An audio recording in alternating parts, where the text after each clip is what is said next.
লজ্জা নেই পাকিস্তানের। ভারতের হুঙ্কার, অপারেশন সিঁদুর, জম্মু কাশ্মীরে যৌথ বাহিনী, নিরাপত্তা যৌথ বাহিনী লাগাতার অভিযান, তারপরেও কোথাও না কোথাও বেহায়া আচরণ পাকিস্তানের থামছে না।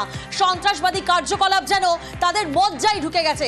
কেন এই কথা বলছি নিউজ রুম লাইভের শুরুতেই? কারণ জ্যোতি রানী মালহোত্রার গ্রেফতারির পর একের পর এক গ্রেফতারি, যে গ্রেফতারি কার্যত স্পষ্ট করে দিচ্ছে কিভাবে আইএসআই তাদের জাল বিস্তার করেছে। বারাণসী এবং দিল্লিতে আইএসআই এর জাল, ইউপি এটিএস এর জালে দুই পাক স্পাই, একজনকে দিল্লি থেকে গ্রেফতার করা হয়েছে মোহাম্মদ হারুন, আরেক আইএসআই জাল বারাণসী থেকে গ্রেফতার মোহাম্মদ তুফেল। এই মুহূর্তে আমরা নিউজ রুম লাইভে সরাসরি যোগাযোগ করতে পেরেছি অয়ন ভট্টাচার্য, ডেপুটি নিউজ এডিটরের সঙ্গে। অয়নদা, এখানেই তোমার কাছে প্রশ্ন যে এই যে দুজন অর্থাৎ আইএসআই এজেন্ট মোহাম্মদ তুফেল এবং হারুন, এরা কিভাবে কাজ করত, কিভাবে তথ্য পাচার করত? কারণ আমরা দেখেছি জ্যোতি রানী মালহোত্রা কিভাবে ট্রাভেলিং ব্লগ করত এবং সেই ব্লগের আড়ালে তথ্য পাচার, তথ্য সংগ্রহ করত। প্রিয়াঙ্কা, চলছে অপারেশন মির্জাফর। মনে রাখবে, পহেলগাঁও হামলার 7 দিন পর থেকে এই অপারেশন মির্জাফর, যারা দেশের নাগরিক, দেশের মির্জাফর, তাদেরকে আইএসআই কিভাবে চরবৃত্তি করায় তা আমরা প্রমাণ করে ছাড়বো এবং একজন চরকেও আমরা ছাড়বো না। এই মুহূর্তে পর 29শে এপ্রিল থেকে পর এই জ্যোতি রানী মালহোত্রা সহ সবাইকে এখন গ্রেফতার করা হচ্ছে। লেটেস্ট কি, এই যে তুমি বলছিলে তুফেলকে উত্তরপ্রদেশে বারাণসী থেকে গ্রেফতার করা হয়েছে। এই তুফেল কি করত? তরুণ বয়সে, তরুণ একেবারে, সে এটিএস এর এই বারাণসী থেকে বিভিন্নভাবে প্রচার করা, বিভিন্ন তথ্য পাচার করত। সেটা কোথায় যেত? মৌলানা শাহ রিজভি, পাকিস্তানের নিষিদ্ধ জঙ্গি সংগঠন, তার নাম হচ্ছে তেহরিক-ই-লাব্বাইক, হোয়াটসঅ্যাপ গ্রুপে আছে এই তুফেল। এই নিষিদ্ধ জঙ্গি সংগঠনের মাধ্যমে আইএসআই এবং পাক সেনাকে গুপ্তচর হিসেবে বিভিন্ন তথ্য পাঠাতো এ দেশের। এবং গাজাও হিন্দ, এখানে বাবরি মসজিদের যে রিভেঞ্জ, প্রতিশোধ নেওয়ার কথা বলেছিল এই জঙ্গি সংগঠন, তার সঙ্গেও এর শেয়ার ছিল বিভিন্ন তথ্য। এই তুফেল বারাণসী থেকে গ্রেফতার করেছে উত্তরপ্রদেশ এটিএস। এছাড়াও তুমি যেটা বলছিলে হারুন, এই হারুন আরো এক ভয়ঙ্কর।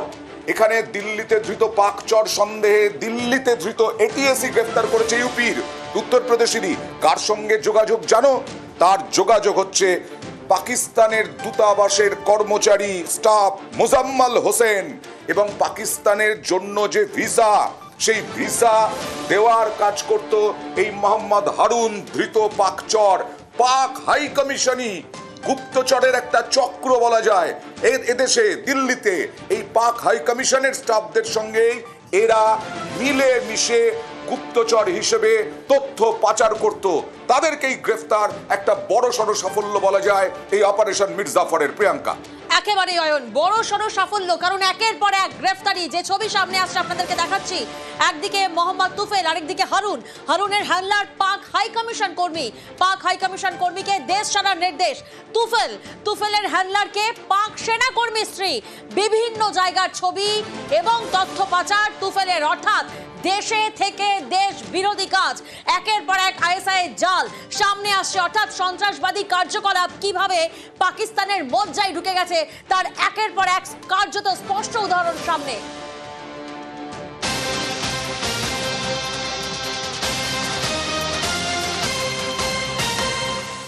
আর এইসব আইএসআই এজেন্টরা দেশে থেকে দেশ বিরোধী কাজ করছে, এদেশের তথ্য পাকিস্তানে পাচার করছে। শুধু জ্যোতি রানী মালহোত্রা নয়, এই তালিকাটা আরো লম্বা। ভারত বিরোধী মানসিকতা খুঁজে খুঁজে মগজ ধোলাই করছে আইএসআই।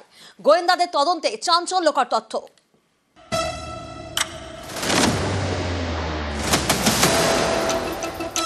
এদেশে বসে পাকিস্তানি তথ্য পাচার, পাক গুপ্তচর অভিযোগে একের পর এক গ্রেফতার। তদন্তে উঠে আসছে ধৃতদের সঙ্গে পাক গুপ্তচর সংস্থা আইএসআই এর যোগ। আইএসআই, ইন্টার সার্ভিসেস ইন্টেলিজেন্স, পাক গুপ্তচর সংস্থা, এরাই ফাঁদ পেতেছে ভারতে। মানি ট্র্যাপ, টাকার টোপ দিয়ে এজেন্ট তৈরি করে, তাদের দিয়ে ভারত থেকে বিভিন্ন তথ্য পাকিস্তানে পাচার করায়। আইএসআই এর টার্গেটে ইনফ্লুয়েন্সাররা, ফাঁদ পাতার আগে নানাভাবে নজরদারি চালায় আইএসআই। রেস্তোরাঁ, ক্যাফেতে গোপন ক্যামেরা বসিয়ে চলে নজরদারি। সোশ্যাল মিডিয়া পোস্ট ফলো করে পাক এজেন্টরা। ভারত বিরোধী মানসিকতা পেলেই লুফে নেয়। ফ্রি ওয়াইফাই জোনে লগ ইন করা ডিভাইস হ্যাক করে তথ্য আদায় করে। চর তৈরি করতে মানি ট্র্যাপ দেওয়া হয়, মোটা টাকার টোপ, তারপরে চলে মগজ ধোলাই, প্রয়োজনে ব্ল্যাকমেল চালিয়ে আইএসআই এর কাজ করতে বাধ্য করা হয়। আইএসআই এর বিশেষ নজর কর্তারপুর করিডোরে। এখান থেকে 2019 সালে বিপিন সিং নামে এক পাকচরকে গ্রেফতার করা হয়। সম্প্রতি গ্রেফতার করা হয় দেবেন্দ্র সিং ধিলো নামে এক যুবককে। পলিটিক্যাল সায়েন্সের ছাত্র, মাস্টার্স করছে। দেবেন্দ্রকে জেরা করে পুলিশ জানতে পেরেছে এই কর্তারপুর করিডোর হয়েই সে পাকিস্তানে গিয়েছিল। News 18 Bangla.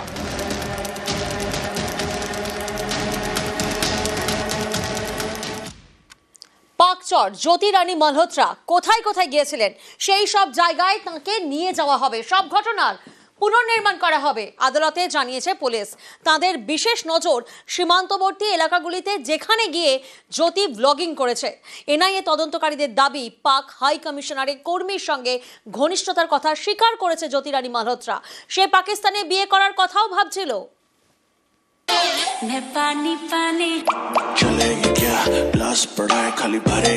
YouTuber, travel blogger,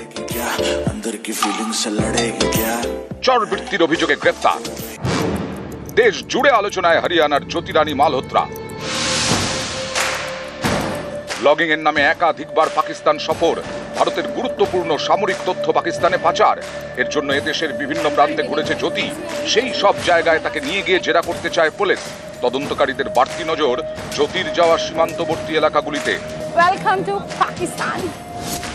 যেমন কাশ্মীরের পহেলগাঁও, পাঞ্জাবের অমৃতসর, রাজস্থানের বারমেড়, পশ্চিমবঙ্গের শিলিগুড়ি, যেখানে রয়েছে চিকেন নেক, যার একদিকে বাংলাদেশ আরেকদিকে নেপাল, কাছেই চীন এবং ভুটান।